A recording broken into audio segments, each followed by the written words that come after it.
Hello everyone, welcome to Pharmacy in Our Lives, a pharmacy show sponsored by Guihu Media and Pleasant Care Pharmacy. My name is Dr. ChauPhan, the main host of the show, and it's my pleasure to be here to educate the public about different health topics through the perspective of a pharmacist. And sitting with me today is my co-host, Mr. Courtney Smith, but I'm going to call him Court because he's a friend of mine. Court, welcome. Thank you for being here. Thank you for having me. So the goal of our show is to encourage viewers to be more aware of their health and wellness by educating on common health topics, drugs, or pharmacy-related topics. And many of the conditions that we would discuss on the show are preventable and can be managed at home if everyone can understand how important it is to comply with treatment, which includes not only medications, but also lifestyle changes.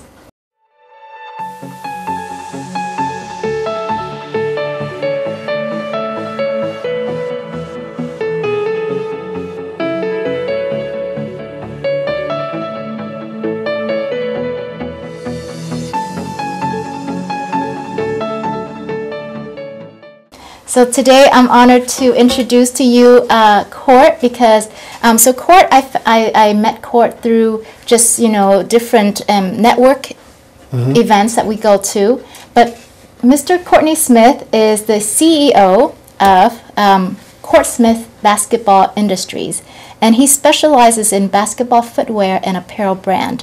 And the thing about Court is that he was an engineer by trade, and he was an engineer for 8 years, but then after that he went on for 18 years in designing products for athletes, and the ones that mainly basketball, and we're going to go into it a little bit, but the ones that he designed are wearable technology, compression products, footwear, and team uniforms. So let's start on our topic today, which is youth sport. I wanted to tell you that my son recently joined basketball team in his school. Yes. Yes, I know. But I'm very hesitant as a mom because he's 7-year-old. He could get, and basketball could get hurt easily. And my husband, I know from firsthand, he tore his ACL playing basketball, right? So it's very important that I wanted to have you come on and talk to us about youth sport and how to prevent injury and also how to treat injury if your kids have an injury after the sport, because it's very important, and kids get hurt too, that we need to concentrate on what are some of the things to look out for. So Court, the stage is yours. What is the recommendation that you have?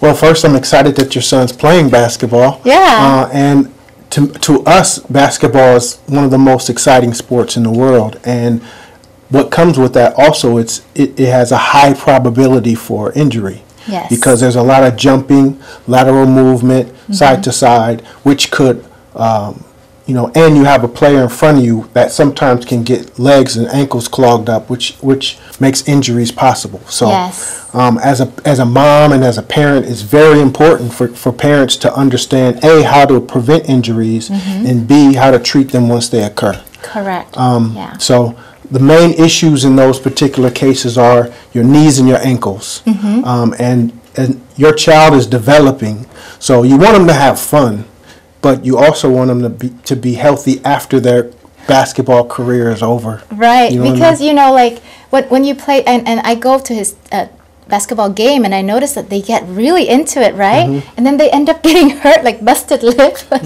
bloody nose. I'm like, oh my God, and they're only 7. Yeah. Imagine as they get older and getting more involved, the things that could happen. So what do you recommend, before a child starts to get into the sport, or after he joined the sport, what are some of the things that he can do to prevent injury? One of the things he can do is just to be conscious of knees and ankles. So sprained ankle is probably one of the most popular injuries in basketball, because you're jumping, and when you jump, your feet go like this. You don't jump like this. So when you jump, your feet curve. Okay. So if you don't correct that before the land, that's how ankles get sprained. So it's very important that you have the right shoes. So you have to buy basketball shoes. Absolutely. No, you cannot use tennis shoes for basketball shoes. No, parents out there, do not go cheap on the shoes. Okay. Okay. And so are they like ankle high shoes? What's the difference between basketball shoes and like other types of shoes? Because the reinforcement on the shoe is very different. Okay. So if you're out there on a running shoe, the running shoe is designed to go forward. Okay. So all the reinforcement is on the front of the shoe and the back of the shoe. Oh. A basketball shoe is designed to go side to side and jump and impact absorbed on the land. So it's very important. If you're out there running around in Skechers, then it may not affect him at 7 or 8, but 13 and 14, if he continues, then that's where the problems can occur. Oh, okay. So, and then I noticed when I did go buy basketball shoes for my son. Okay. But is there a specific brand that's a good basketball shoe versus some other brands that you recommend? There are some good brands out there. Most basketball shoes are designed for just looks. So you got to be careful for that. Like the Jordans. Yeah, don't play in Jordans. Okay, so like even though you spend like hundreds of dollars, it doesn't make a difference? No, most of it's for the look. Okay. And you have to be cautious about your child, and if they're flat-footed or not, and then find shoes accordingly. Now I have an example. Do you want me to bring yes. Let's take a look. Now, I do not work for Nike. I work for Court Smith Basketball Yes, Industries. he's his own boss. So we're not trying to promote anything here. However, I would like to show this shoe as an example. This is the newest LeBron James shoe. Okay, let's close this up a little bit. And a lot of times, I'll tell you the good and bad of these shoes. You want your center of gravity to be low. Okay. Because if the shoe is too high, then it also is prone for ankle sprains as well. Now, also, what do you mean by center of gravity to be low? Can you elaborate on that? Yeah. So I like shoes where the foot is lower to the ground on the shoe. Oh, so there's no heels. So you want some cushion for impact when you land, yes, but you don't want it to be too high. So like you're What's walking an on ideal, high like heels. one inch or? Like this one is pretty high. You're sitting kind of high. It gives you probably another extra inch as a kid. You want it to be low, maybe half an inch or so. Oh, I see. So the cushion lower, so not too much heels. Yeah. Okay. I suggest, not all people like it, but I suggest that you go high. You go mid to high, so that it supports your ankle. A lot of times there are some low top basketball shoes, but that provides no ankle support. And so in a case where you're moving side to side or you may land wrong, that ankle support can support you. Correct. Yes. Then there's one more very important thing too, but here's another important thing. Usually in good basketball shoes there's an extra piece here. Oh, didn't know that. There's an extra piece that comes out. That's why basketball shoes are important. And that piece corrects you on the land. So it's almost like training wheels when you jump, because it's an extra piece out here. So when you jump like this, if you don't correct your landing time, it'll force you to come in before you sprain. I see. Yeah. Instead of going this way, it goes this way. Instead of going this way, it goes this way. Okay. So this shoe doesn't necessarily have it, but some shoes do. So look for those. Look for that. Okay. The Kyries have it, the Kyrie Irving shoes, and some LeBron James. The other thing is, I don't like shoes that have this much arc. You want the shoe to be flat. Oh. Because if you have arc on a shoe, then you can fatigue your foot easier. Because it's not on the ground, it's sitting high. So you're running, and over time, over an hour or so, then this part of your foot can fatigue. Oh. So you want to make sure that the arcs aren't that high. Wow, okay. So there's a lot of so I'm hearing like low heels. Yes. Have a extra piece on the front a little bit, and no arc. Yes. Anything? High heel. Mid like to high top. High Yeah. top. Mid to high top. Okay. Yeah. Anything else? I think that's it. Now, if you want it to look cool, that's up to you. Whatever the coolness. That's the brand. That's different, you. right? Yeah. That's up to if you. you can afford it, great. Fine. But yeah, but you can. you don't need to, because that's just for looks. That's for looks. If you want to look cool, that's fine. But you want to protect, so make sure those three things are intact. I see. And you're protecting your shoe. A lot of times you don't want it to be too flat because you want it to impact on the land because you're jumping a lot. I would also suggest indoor, a lot of indoor as much as you can. Kids want to play outside, and that's cool. Oh, like don't play on concrete. But you can. You can't tell kids not to play on concrete. But my husband plays on concrete every day. Yeah, that's why he's tore his ACL. Yeah, as you get older in age, I'll say past 30, you should not be playing on concrete. Oh, come inside. Why? What's the reason? What's the reason? Because the impact that it's having when you jump and land on concrete versus when you jump and land on wood. Okay. Wood is way more giving. Oh, it can to your knees. Okay. Concrete absorb. It can absorb the impact. Yeah. Yeah. Okay. So wood can absorb some impact.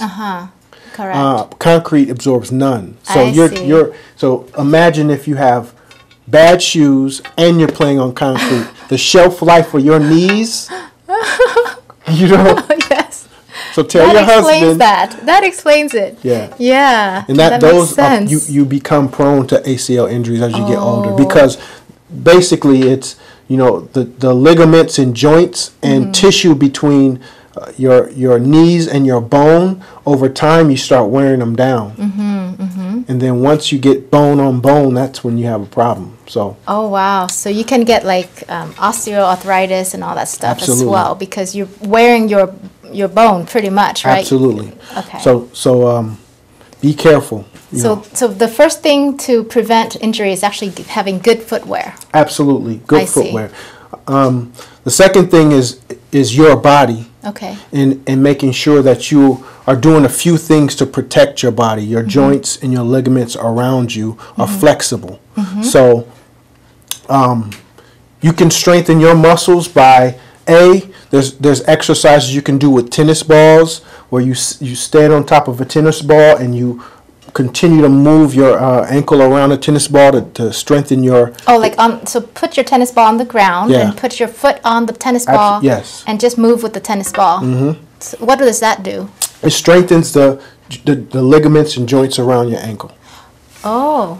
And it gives you a little more flexibility, along with making sure you stretch before and after you play. Okay. Good flexibility is one of the best medicines in terms of correction when you're playing basketball, because basketball is such a sporadic sport. And you can go left, right, because you have to defend a player and jump at a moment's notice. So your body needs to be fluid and flexible. So making sure that you're stretching and you're flexible is one of the most important things. How many minutes should you stretch before and after playing basketball? I say 10 minutes. 10 minutes. Good 10 minutes stretching your hamstring, your knees, and then making sure you stretch the inside of your legs, because your groin is another. That's very true. Your groin is very sensitive, and if you don't have it stretched out, most of your movements in basketball are side to side. That's right. So you can pull a muscle. So stretch before and after. Okay. Very important. But mainly, it sounds like mainly your leg stretching, not like the rest of the body. Yeah, lower body mostly. Okay. And exercise. So exercising those muscles. There are many forms of exercise. What do you mean by exercise? Yeah. Yeah, so again, it's more lower body centric in terms of for basketball. For basketball. So you want to be doing squats and leg curls and calf raises and squat jumps. Those are a few exercises that can help strengthen the muscles around those knees and ankles.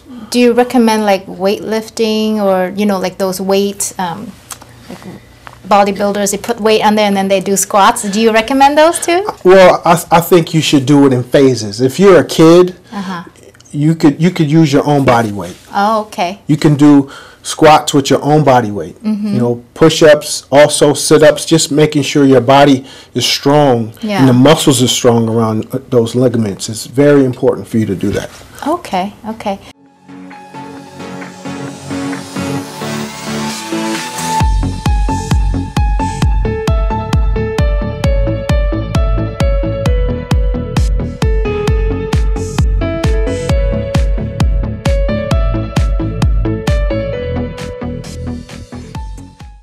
And is there like a specific age where like you can be like you should do differently, or they're all kind of like, because I notice most kids start playing school sports at 7 or 6 even, you know, and so like do they all do the same thing throughout, or as they get older they do different things?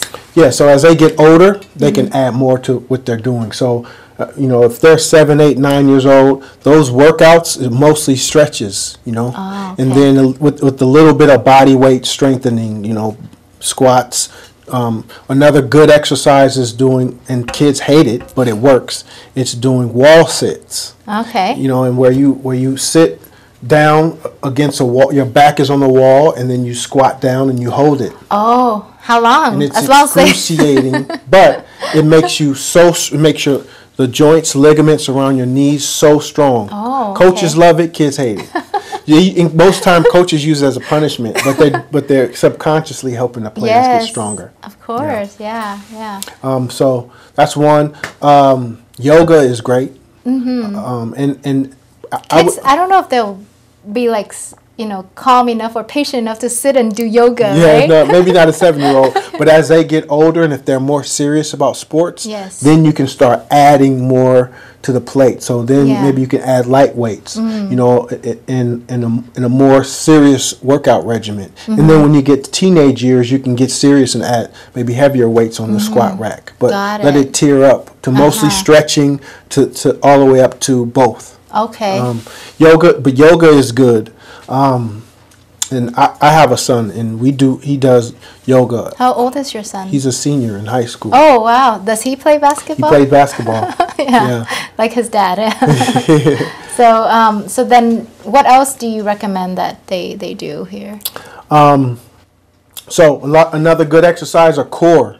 So your core as an athlete is probably one of the most important things on your body outside of having those legs strong. So your core is what allows you to make movements at a fast pace, and your body can respond, and it's the core of your strength. That's why they call it your core. So do a lot of sit-ups, or not necessarily sit-ups? Well, sit-ups are okay, but a lot of plank exercises. Oh yeah, I know they do that a lot nowadays. Like they don't make you do exercise, but just plank for 1 minute or 2 minutes, and you're dying. Yes, planks are probably one of the best exercises for your core. Oh. And it's a basic exercise where you just lay on the floor, put your elbows on the floor, and put your toes up on the floor, and you hold it. Yes, correct. And there's some variations, but that's a basic plank, and that will get you really strong and your core very solid for you to be able to make moves and be strong when you play.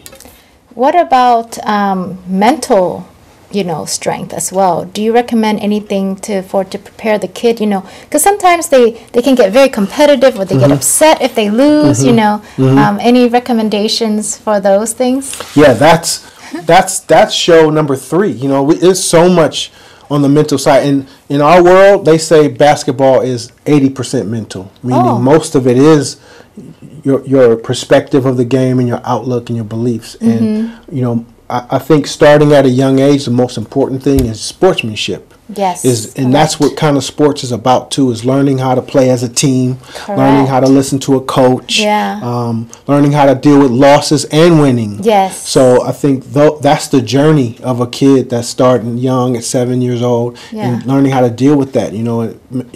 Beginning when the kids lose, they cry, right? Yeah. Or they don't get to play as much and they complain. They're like, I didn't get to play. Yeah. Well, that part I don't think they'll ever stop doing. They'll always complain about playing time. But it's I think that's us as parents' job too, to really be in our kids' heads about how to deal with losses or wins or playing time, but staying confident and focused. And I think what's really good about it is teaching them that practice is what makes them better. And so anything, say when they move on in life and they want to pursue a career or get a job, right? Yeah. The best way to be good at your job is practice. And correct. So playing sports is kind of a precursor to that. Yes, that's very true. Because like you don't always have to win, but you know, practice always makes perfect in a way, right? Absolutely. So the more you practice, even if you don't win one game, maybe the next game you'll win. Yeah, I mean, or it doesn't matter if you win. Yeah, it doesn't matter. I mean, no, you know, no one remembers, you know, a loss 10 years ago. You know. Yes. So in the moment it's important. Yes. But you know, if you've been playing basketball a long time, no one remembers all the losses. Just what you learned from it that made you better is what's important. So then what do you usually tell your son when he plays basketball? Like how to keep himself from getting too emotionally, like, you know, involved in the game? Oh man, and my son is very emotionally involved in this game because he's passionate about it. You know, I tell him, depending on the reason, stay focused on the end goal, you know, and that's getting better. And the thing I tell him is there's things you can control and there's things that you can't control. And instead of focusing on the things you can't control, like the coach and if he's playing you or not, or the referees, if they're calling the right fouls or not, those things we can't control. That's right. You can control getting better.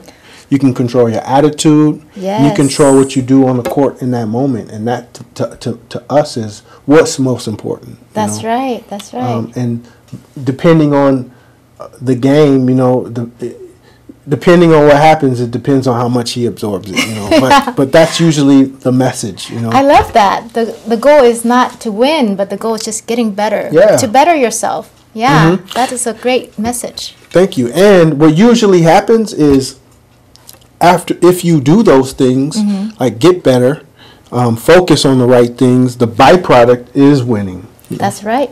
Yeah, but then it's not your goal to win. Yeah, but that's you know, the byproduct is winning, and not just, you know, the game, but maybe in your life and other things that you're going to be doing, right? So are there any other things you want to, you know, mention before the first part of the show is over about how to prevent injury or anything like that? Yeah, maybe just another couple of pieces about jumping and landing. Like ankle braces sometimes can be helpful. Oh, right, braces. So what about knee braces? Knee braces can be helpful as well if you feel a tinge, you know, more so if you have a little bit of injury or you feel something, knee braces can help bring that knee in and compact it more and support you. Same with ankle braces. Now, is there a certain type of ankle brace you recommend? Well, depending on your injury, there's sleeve type ankle braces. But this is prevention, so should they wear to prevent injury, or they only wear braces after injury? Usually people wear it after, but there are people who do preventative. But the downfall of that on a preventative scale is that it affects your movement because you're not fluid. You're not as fluid. So you see a lot of players in the NBA, Steph Curry being one of them. He wears ankle braces every time because either, you know, to prevent him from getting injury, but if he does, you know, he's tightens him up. You know, he tightens him up. So, because I noticed like some people wear like even, you know, elbow braces as well. Are those because they have an injury and they wear it to help them, or is because it's for prevention?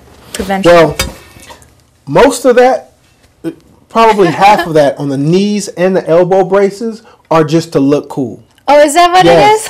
It's fashion, right? Okay. It's just fashion. Okay. You know, certain players in the NBA will wear it because of an injury. Okay. But then it'll start a wave of kids just copying for no reason. That's just how it happens. Oh, no way. I remember when Allen Iverson, 1996, he started wearing the elbow sleeve because he had shattered bones in his elbow, and he went back out to play. And so that year, every kid was on the playground playing with the arm sleeve. It became a fashion. Yeah. Oh, okay. So, but if in a case of a real situation, then yes, you can wear elbow and knee sleeve to help protect or tighten your knees or your elbow in those situations. So you're saying it's okay to wear the braces to prevent injury, but it's usually worn after you have an injury and Yes. to help you prevent further injury, right? Because I know that my husband, he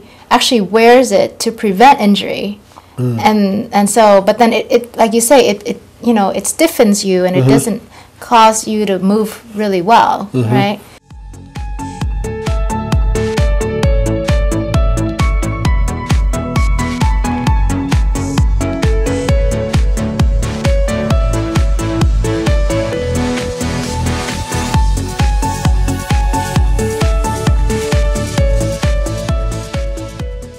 So, so then, okay, so we will only use it for the most part is to, after you have injury, then wear the braces. Right. But if you want to wear it for a look, that's a different story, right? Right.